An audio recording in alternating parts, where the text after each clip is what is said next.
Right now, on one narrow strip of land in East Asia, two armies have been staring each other down for over 70 years. Millions of troops, miles of barbed wire, landmines every 10 feet, and nobody calls it a war, because it never officially ended. The Korean War, one of the bloodiest conflicts of the 20th century, was never resolved. No peace treaty was ever signed, and most people could not tell you a single thing about why it started. That is not an accident. To understand Korea, go back to 1945. For 35 years, Korea had been a Japanese colony. Its people exploited, its culture suppressed, its resources drained. When World War II ended and Japan surrendered, the great powers divided Korea like a poker chip. The Soviet Union would oversee the North. The United States would oversee the South. A line drawn at the 38th parallel, roughly the middle of the peninsula. The plan was temporary, a transitional arrangement. In the North, Kim Il-sung, say it, Kim Il-sung, a Soviet-backed communist dictator. In the South, Syngman Rhee, say it, Syngman Rhee, backed by the United States. Both men believed they were the rightful ruler of all of Korea. Within 5 years, one of them would launch an invasion that nearly wiped the other off the map. June 25, 1950, pre-dawn, 75,000 North Korean troops, equipped with Soviet T-34 tanks, crossed the border without warning. Within 3 days, the South Korean capital of Seoul had fallen. US and UN forces rushed in but were pushed back so fast they nearly ran out of land. The perimeter shrank to a tiny pocket in the southeast corner of the peninsula, around the port of Pusan. Say it, Pusan. Less than 10% of the country, North Korea had taken everything else. The United Nations was one push from total defeat.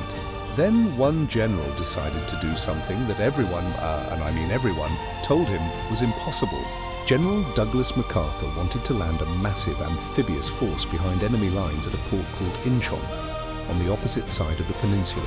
His own military advisors begged him not to. The tides at Inchon were among the most extreme on Earth, dropping 30 feet between high and low tide. The approach was a single narrow channel. The window for landing was less than 2 hours. If anything went wrong, the entire invasion force would be stranded. MacArthur launched it anyway. The landing was flawless. North Korean forces, who had committed everything southward toward Pusan, suddenly had a massive army behind them. Seoul was retaken in 2 weeks. The North Korean military collapsed. In 1 month, MacArthur had reversed the entire war. But he did not stop. He pushed north, past the 38th parallel, past the original border, all the way to the Yalu River. Say it, Yalu River, the border with China. China had been watching the entire time, and China had made one thing absolutely clear: do not come near our border. MacArthur dismissed the warnings. October 19, 1950.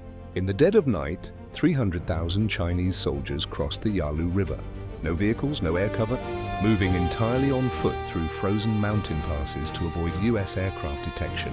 At the Chosin Reservoir, 15,000 US troops were completely surrounded by over 120,000 Chinese soldiers.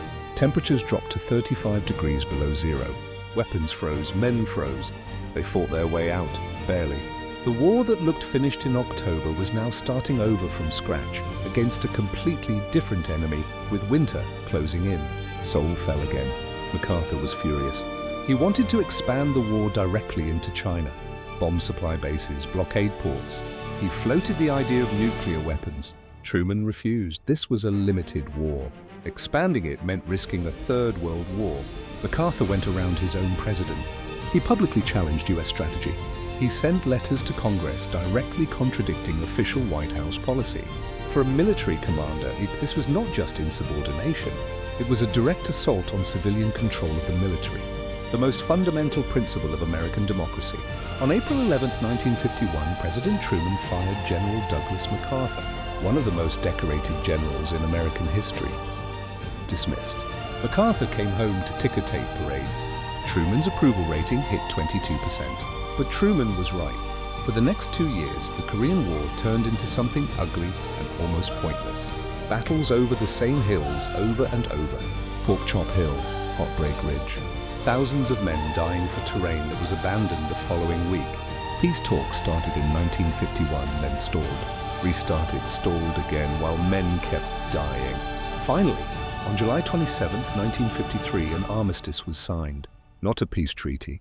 An armistice, a ceasefire, a pause. The fighting stopped. The war did not end. 36,000 Americans killed, over 100,000 wounded. Between 2 and 3 million total dead, soldiers and civilians across the entire peninsula. And the border between North and South Korea sat almost exactly where it had been on June 24, 1950. The day before it all started. The demilitarized zone still exists. No peace treaty has ever been signed. Technically, right now, the Korean War is still ongoing. This war earned one nickname, the Forgotten War. Squeezed between World War II and Vietnam, it vanished from public memory almost immediately. But the legacy is impossible to ignore. South Korea became one of the most advanced economies on Earth. Samsung, Hyundai, glass towers, and global trade. North Korea is a satellite image of darkness. One peninsula, two completely different futures, both shaped by a war most people forgot. If history like this hits different, the next video is already on your screen. New epic history every week. Subscribe so you never miss it. No fluff, no filler. Just the stories they should have taught you.